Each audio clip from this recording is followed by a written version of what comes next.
Brent crude is up over $113 a barrel today. WTI crude is $110. Now, for good reason. There's a lot of things happening in the oil and gas industry. And I'm going to talk about the NOPEC bill, which is detrimental to oil supply stability. I'm going to discuss that. Okay. And so we've got a lot of moving parts right now. Number one, the EU is shutting down Russian oil imports. There's a little disagreements on the timing of everything, whether we should cut it off now or we should phase it out over the next 12 months. And so there's a dispute there. We'll have more clarity in the next few days. But here's the deal. We're losing a lot of Russian oil and we can't afford it. And there's a supply gap. According to JP Morgan Chase, there's a supply gap of 20% between demand versus supply. In order to bridge the gap, we need to spend $1.7 trillion in new oil and gas discoveries, in development, in drilling. And $1.7 trillion, that's going to take years to accomplish, okay? And so that's why JP Morgan Chase is estimating $185 oil, and Goldman Sachs is estimating $135 oil by second half of this year, okay? So there's many moving parts. Let's get into this thing. If you look here, I'm going to explain what NOPEC is. The bipartisan NOPEC bill would change U.S. antitrust law to revoke the sovereign immunity that has long protected OPEC and its national oil companies from lawsuits. If signed into law, the U.S. Attorney General would gain the ability to sue the oil cartel or its members, such as Saudi Arabia, in federal court, other producers like Russia, which works with OPEC and a wider group, OPEC Plus, to withhold output, could also be sued. Now, here's the deal. Here's what you have to understand, okay? Why is it a big deal that if we have the ability to sue OPEC, why it would be such a huge impact on the disruption of oil supply. Okay. So you have to understand the history. All right. So back during the days of Richard Nixon, we made a deal with Saudi Arabia and said, if you sell your oil in U.S. currency, we will protect your land. Okay. And so we signed into an agreement and they started selling the oil in U.S. currency, making our currency the most widely traded U.S. currency in the world, which put our central banking system in every country in the world, okay, except for North Korea and Cuba. Now we have the power to sanction. Every transaction is done through the central banking system. If you want to buy Russian oil, you need to use the central banking system. And we cut off Russia from the central banking system. And that's how we have the power to sanction anyone. That makes America the most powerful country in the world. And it also allows us to print a fiat currency without major inflation. We don't have to back it by gold because our US dollar is the most widely traded currency in the world. And it started with the fact that in order for China, Russia, any country, every time they bought a barrel of oil, it was done in U.S. currency. So you had to have a tremendous amount of U.S. currency on supply in order to buy. And the central banking system made that process much easier. Okay. And so they could convert their rubles to U.S. currency, buy oil, sell oil, and they keep a tremendous amount of money in that system. And Russia is now cut off from that. Okay. So back to Saudi Arabia. How does it affect us? Okay. So before we made that deal with Saudi Arabia, there was an embargo. Saudi Arabia cut us off from oil. That caused oil prices to skyrocket. There was these long lines to get gasoline, and sometimes you could only get gasoline maybe on a Monday, maybe on a Wednesday, like a gas lottery, okay?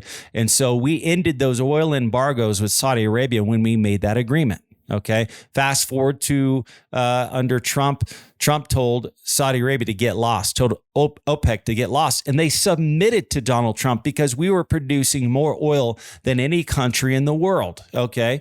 And so we didn't need their oil anymore, all right? And so right now we're importing 1 million barrels a day from Saudi Arabia. Okay, 1 million barrels a day from OPEC. 500,000 of that is coming from Saudi Arabia. Okay, now what do you think is going to happen when we sign into effect the NOPEC bill, giving us the ability to sue Saudi Arabia and all the other countries a part of OPEC.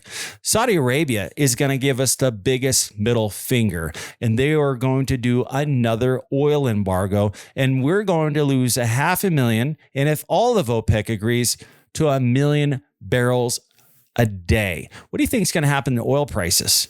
I mean, JP Morgan Chase is already estimating $185 oil when the EU cuts Russian oil off. $135 oil by Goldman Sachs. What do you think would happen to oil prices if Saudi Arabia cut us off from 1 million barrels a day?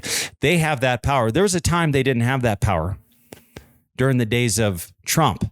Now, there's a reason why we put these agreements in place under Richard Nixon, because we knew that if we didn't have control of Saudi Arabia, we would be in the situation we are in today. Saudi Arabia has ultimate power over us, and they know it.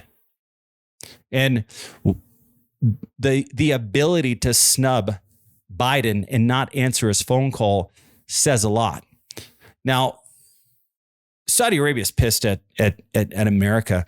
We have pulled out military power out of Saudi Arabia. Now they're sitting ducks to Houthis. And this bill says to the Houthi rebels, says to Iran, hey guys, why don't you go ahead and bomb Saudi Arabia? Because we are not going to back Saudi Arabia anymore. I mean, you're basically asking them, hey, go right ahead and bomb Saudi oil facilities. So there's a major risk to the volatility of oil just would skyrocket tremendously if they sign this bill into place. So we're waiting for Joe Biden. It's already been passed through legislation. Now, the only thing standing in between us and this bill passing is Biden. If he signs off on it, it's game over. He'd be an idiot if he signed this thing. But the fact that it has passed legislation tells me that there's a bunch of idiots in the White House. So here's the deal. If this NOPEC bill is signed, the Houthi rebels are going to see that the relationship between Saudi Arabia, OPEC, is over, and it's going to open up the door for more bombs in Saudi Arabia, and Saudi Arabia more than likely is going to cut us off from oil.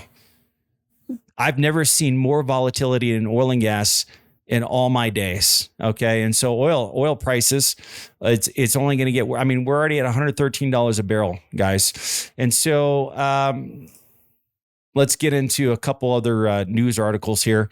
So China is a big reason why oil prices are soft right now. If China was going strong, because we lost about 1 million barrels a day from China imports, quite simply because of the COVID lockdowns. All right. And so state-owned PetroChina will not buy up heavily discounted Russian oil and gas, China's biggest oil and gas refiner said Friday. So bottom line, these sanctions are working, okay? These sanctions are working. And so I was under the assumption that China would continue to buy Russian oil despite the U.S. sanctions on Russian oil. They must have got the message. Something must have changed. I guess the central banking system has more power than we thought. Okay. So China is submitting to American powers, and they are not going to be buying up Russian oil. Okay. So that's what PetroChina is saying. All right. That only increases the thought that Russian oil is closer to being completely cut off. Okay. And so originally it was about a 2.2 million barrel a day on the chopping block. That increases it substantially. And I wonder if JP Morgan Chase and Goldman Sachs is going to beef up their numbers as far as their estimates of a future oil price of $135 or $185 oil. Okay. I think so. And so Chinese fuel demand is increasing. Okay. And so that was a big thing here because China's demand for oil dropped by 1 million barrels a day because of the COVID lockdowns. All right. So Chinese fuel demand will continue to expand this year despite COVID lockdowns. and weak economic data for April, says PetroChina, the country's biggest oil and gas refiner. With the improvement of the COVID situation, refined product inventory is now showing a downturn. Reuters quoted Vice President of PetroChina as saying during a Friday briefing. Shanghai is still on lockdown, but COVID case numbers are trending downward, and city officials have indicated that restrictions could be lifted as soon, but that a zero COVID strategy would remain in force. Okay. And so with China lockdown starting to soften, we're getting into driving season this summer. I mean, I'm about to drive to Texas this weekend. Okay.